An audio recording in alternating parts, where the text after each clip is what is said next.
Hello, everyone. My name is Hampton Chappell, and I would like to thank you all for allowing me to participate in the Laws of Life essay contest. What I first took to be nothing more than another school assignment ended up allowing me to reflect on several experiences that I believe helped define who I am today.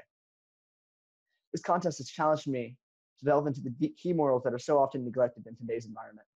I can safely say that I've learned a lot, not just from writing my own essay, but by reading the works of my fellow participants. I feel honored to be able to share my story with you today. Occasionally, something will happen that really alters your view on both your environment and the people around you. This happens when you least expect it, at a friend's party, a high school football game, or in my case, a fast food restaurant. Little did I know, this diner would show me a new perspective and teach me that a little act of kindness can go a long way. It was the winter of my freshman year, and I was traveling with my church's youth group back from a retreat in northern Georgia. Coming off what might have been the best weekend of my life, I was absolutely ecstatic, yet with a tinge of remorse as it ended. Our church had rented a cabin in the mountains where we spent 3 days swimming in frigid water, playing basketball, and just having a blast. It was a lengthy drive back. After being on the road for almost 3 hours, our leader decided that it would be a good time to break for lunch. However, the place we stopped in was a rural area where we would usually have settled on a more mainstream Chick-fil-A. The smaller fast food chain Cookout was our only option. Walking into the restaurant, I didn't heed much attention to my surroundings as I was too busy messing around with the friends that I'd gone on the trip with. Blindly, I stumbled into line, and before I knew, I was up to order. That was when I first locked eyes with my server. I was about a head taller than her, and she looked about in her mid-40s, yet her small stature did not stave her off from wearing the biggest smile I had ever seen. As I ordered, one thing that stuck out was how amicable she was to me. So against my usual judgment, in a fast food restaurant, I laid a couple dollars on the counter that I had left from the trip. To my surprise, she was incredibly grateful, mentioning that it was the first tip she'd ever received. And as I walked away, that smile seemed to change into a friendlier, more personal expression. A bit disoriented, I headed to the restroom to wash my hands. However, immediately as I stepped back into the restaurant, I realized that the environment had changed completely. Everyone was gathered around the counter, and with the cashier that had taken my order crying. Confused, I looked around to see what the problem might be, only to see my good friend approaching me with an equally surprised expression. I asked what was up, and apparently, after I tipped the lady, the rest of our youth group had begun to chip in and do the same. Eventually, after my youth leader himself had given her a whopping $20, she began to tear up and tell us about the struggle she was going through. Apparently, her father had been diagnosed with skin cancer, and she was in a tight spot in providing for her family. Although the experience was very moving for each one of us, it was clear that we had to hit the road. Upon getting back onto the bus, several of my companions gave me plaudits for beginning the encounter. It felt wrong, as I hadn't done much, but it made a huge impact on both the cashier and our group as a whole. But if there was one moral that I learned from that event, it was that a good deed can leave a huge impact. This experience, in which an act of courtesy helped out a struggling woman, taught me that a little kindness can go a long way. Just a couple dollars, a simple appreciation of good service, significantly benefited a person in need. Without that event, I would be a very different person in the way I viewed the world around me. So remember, a small act of kindness can go a long way, as you never know what others are going through. Do your best to provide support to those around you, because a tiny act of courtesy can be deeply moving for both you and others. Thank you. Thank you so much, Hampton, for reading your essay. The students that speak here each year are truly inspiring. I'm Beth McIntyre. I usually like to start with a joke when I speak at meetings, but today I don't think I will. One of the reasons I like to tell jokes is that they create positive energy. But the reason we're here today, the Laws of Life essay contest, creates its own positive energy. It has a positive impact not only on students, but their family, friends, teachers, and even Rotarians. And I think my friends would tell you that you're not missing too much if I don't tell you a joke anyway. So I understand we've got some Zoom participants. I wanted to thank you guys for being here, and we can see you on the big screen. Thank you. We've got teachers here today. In addition to the challenges that you face every school year, you've got a new challenge this year. How are you going to ensure that students are successful in this strange new learning environment? Every day presents new challenges and the stress that goes with them.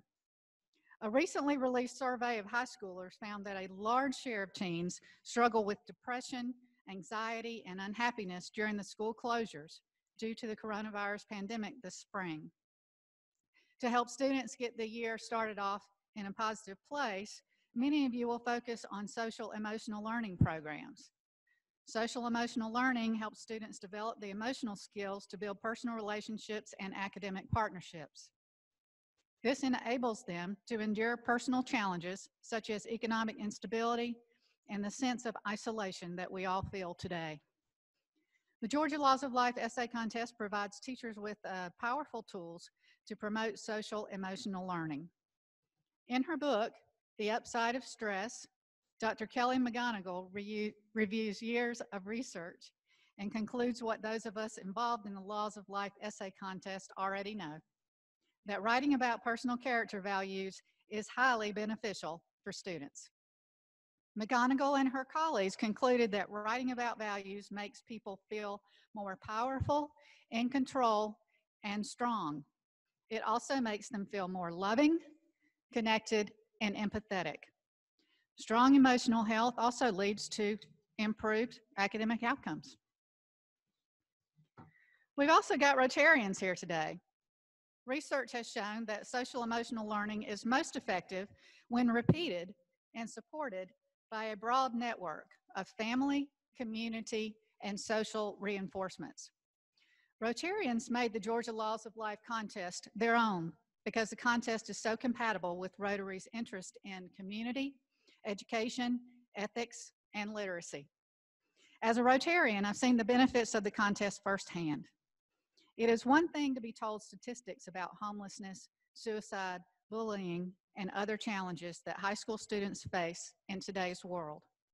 But it's another thing to hear it on the personal level from someone that has lived it. This increases our level of empathy and understanding and strengthens intergenerational relationships. I've read essays that are thought-provoking, moving, and even profound. I've seen students who may not always excel academically write a winning essay. And I've seen parents and family members swell with pride when their students are celebrated by Rotary in the community. Rotary's facilitation of the contest increases its impact on the community. The Laws of Life Board recently revised our strategic plan. Our renewed vision is that the Georgia Laws of Life Essay Contest is in every Georgia high school with strong partnerships among Rotary, schools, and teachers to provide the opportunity for students to reflect upon their lives, express personal beliefs, and affirm strong character values through writing. Thank you, teachers and Rotarians, for your essential contributions in helping us make that vision a reality.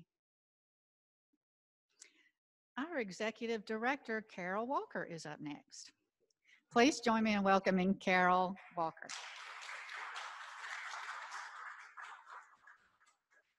Good afternoon, everyone.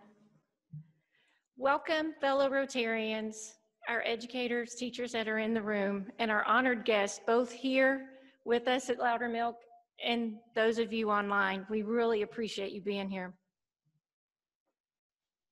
As Beth said, my role today is to present to you some of the nuts and bolts of the contest and share some of our success stories. But honestly, before I do that, I want to share a couple quick stories, a few quick stories. Last year, Alex invited me to dinner to meet some of his lifelong friends. Through the usual, nice to meet you, where are you from, what do you do? I shared with Ryan and Pam about the small statewide nonprofit that I manage. Oh my gosh, our son wrote one of those in high school. It was about his football injury. Their son wasn't a state winner. His son wasn't a school winner or even a grade winner, but they remembered his essay. I believe each of the 700,000 students that have written the Laws of Life essay in the past 21 years gained an understanding of their lives, a greater vision of their future goals, and maybe empathy between themselves their classmates and their families. In 2018, I joined Logan Clark, the state runner-up, on stage at the 6900 District Conference. Just before walking on stage, Logan shared with me that while often he had journaled about the death of his the death of his parents, telling his story through the lens of his Laws of Life essay changed his perspective. He realized that it's about your outlook on life. You can either regret or rejoice. And his aunt saw it too. She hugged me after his presentation and she said, "He's got his spirit back. I can see it in his eyes."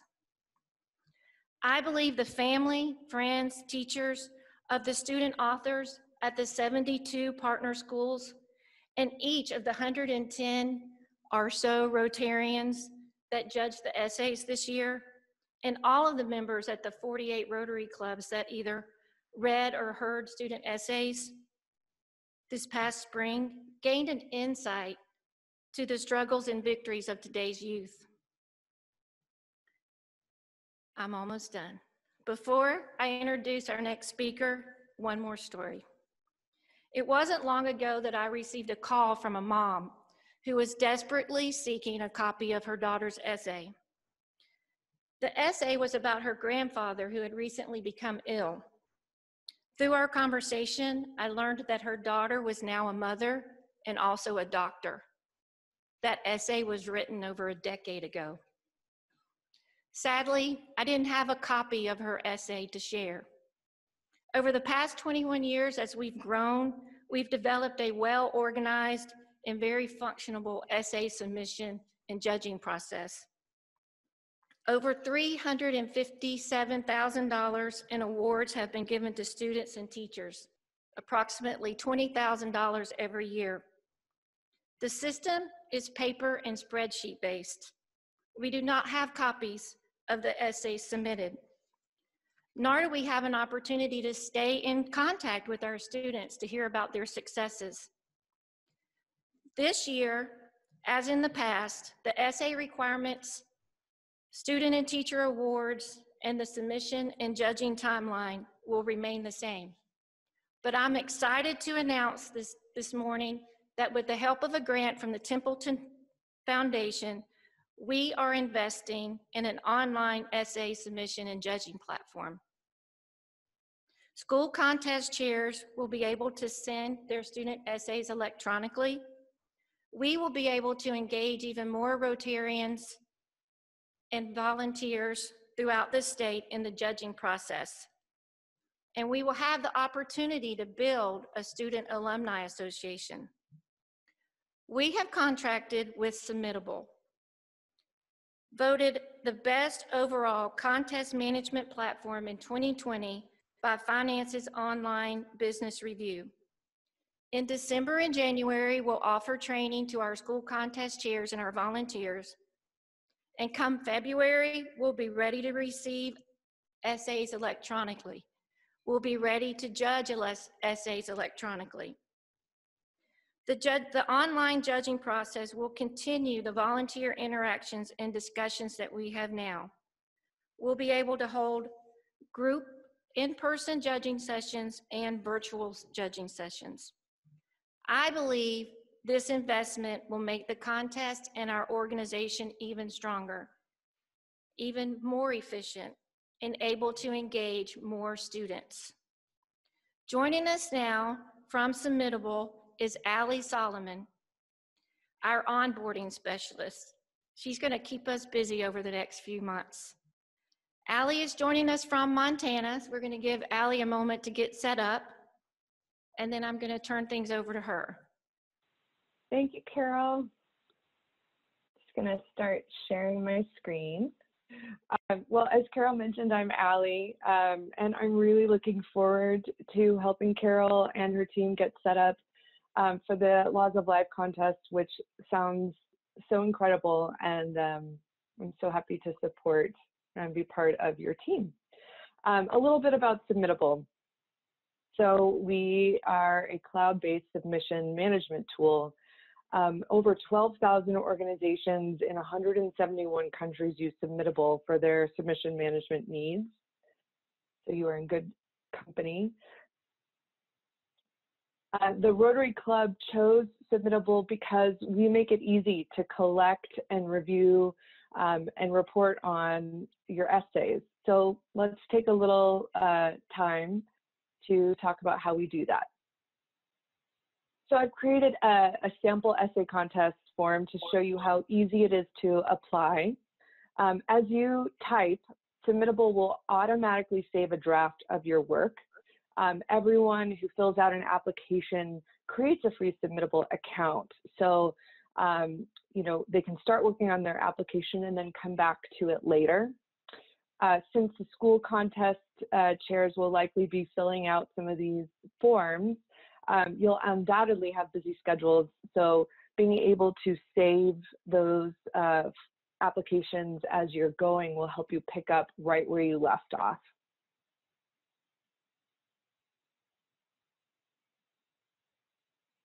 And then here's our success screen.